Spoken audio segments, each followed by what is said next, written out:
কারণ কি এই প্রতারকদের ভরা আপনার বুঝতে হবে এটা মিরপুর।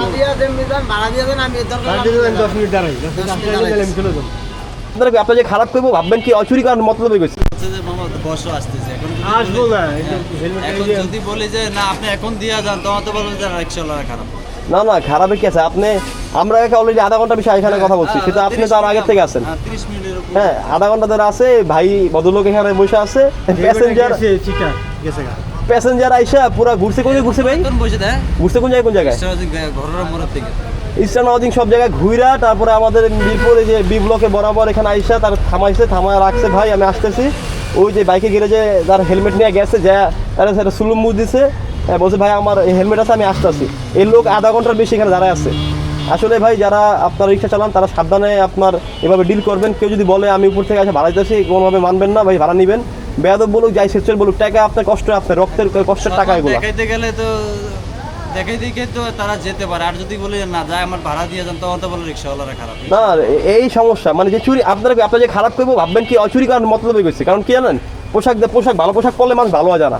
এই যে এই কাজটা করছে আপনারা অলরেডি কত টাকা আছে লস করছে আপনি বলেন তো? 300-400 টাকার বেশি লস হয়ে গেছে। গাড়ি চালালে আরো আমি 100-150 টাকা ভাড়া মারতাম। এত পর্যন্ত আপনার 150 টাকা 100 টাকা কম পক্ষে মারতেই পারতেন। নিজের গাড়ি নাকি ভাড়া গাড়ি ভাই? রাখছে তিনজন এসে হেলমেট হাতে মনে করছে এই জায়গায় সার্ভিসিং এ দিছে, ভাই আপনি নিজের গাড়ি নাকি ভাড়া গাড়ি? নিজের গাড়ি। তাও তো নিজের গাড়িতে খরচ আছে না। আজকে গ্যারেজে তো 100 টাকা ব্যাটারি চার্জ না? বসে থেকে লাভ 100 টাকা ব্যাটারি চার্জ, 100 টাকা গ্যারেজ, 200 টাকা। এখন যাবো কি করবো? একবার আসলে এইভাবে আর কখনো ওয়েট করবেন না, কারণ কি এই প্রতারকদের ভরা আপনার বুঝতে হবে এটা মিরপুর। 10 মিনিট দাঁড়াই চলে যাবো। এইভাবে ভাড়া আসলে কি বলবো, বলার ভাষা নেই। আপনি ওয়েট করেন না বুঝলেন, আপনি জান গা বই আছে আপনার দিব না, দোয়ার হলে দিত।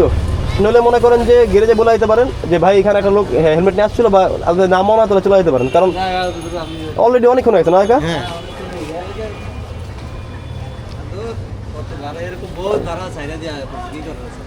সময় তো গেল আপনার। আসসালামু আলাইকুম কাকা। আলহামদুলিল্লাহ কাকা। আপনাদের সামনে এখন যে রিক্সাওয়ালা ভাইটা কথা বললো, সে কিন্তু একটা চরম লেভেলে ধোকা খাইছে। মানে অলরেডি তাকে নিয়ে 200 টাকার বেশি রিক্সা ভাড়ার জায়গা ঘুরছে, ইস্টার্ন হাউজিং বিভিন্ন জায়গায় ঘোরার পরে ওই লোকটা এসে এখানে বিপ্লবদের মাথায় তাকে রাইখা বললো যে ভাই আপনি একটু দাঁড়ান আমি আসতেছি। পরে তার হাতে হেলমেট ছিল, সে সামনে একটা গ্যারেজে দেখালো, সে যাইতেছে।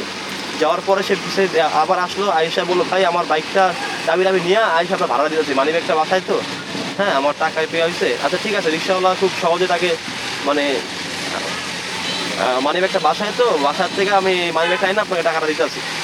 তারপরে সে ওয়েট করতেছে এখানে আধা ঘন্টার বেশি হয়ে গেছে। আমি আর কাকা মিলা এখানে কথা বলতেছিলাম। কথা বলার পরে দেখি দাঁড়ায় আছে, বলি ভাই কি যান না কে, যাবেন না নাকি?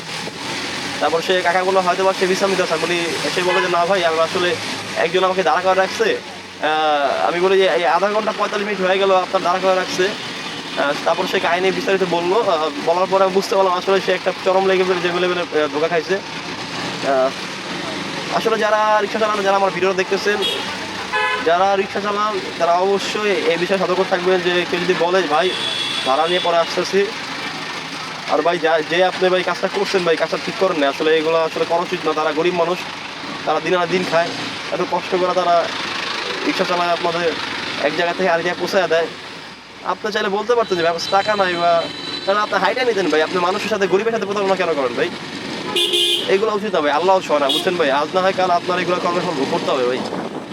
আপনি কষ্ট করেন না ভাই, আপনি হয়তো বা ভুলাইতে পারেন, এমন হতে পারে ভুলাইতে পারেন, ভোলার কথা না। যদি একজন রিক্সা দাঁড়া করে রাখছেন, আপনি যে বলছেন আমি ভাড়াটা দিতেছি, পরে কেন এই কাজটা করুন আমি জানি না ভাই। আসলে খুবই খারাপ লাগে এই বিষয়গুলো দেখলে যে গরিবের পেটে গেল লাথি ভাই। সবাই ভালো থাকবেন, সুস্থ থাকবেন। আল্লাহ হাফিজ, আসসালামু আলাইকুম। আর আমার পেজের ভিডিও ভালো লাগলে অবশ্যই আপনারা পেজটা লাইক দিয়ে দিবেন। ইউটিউব চ্যানেলে দেখে থাকলে অবশ্যই ইউটিউব চ্যানেল সাবস্ক্রাইব করবেন। আর ভালো লাগলে শেয়ার করতে ভুলবেন না। আল্লাহ হাফিজ।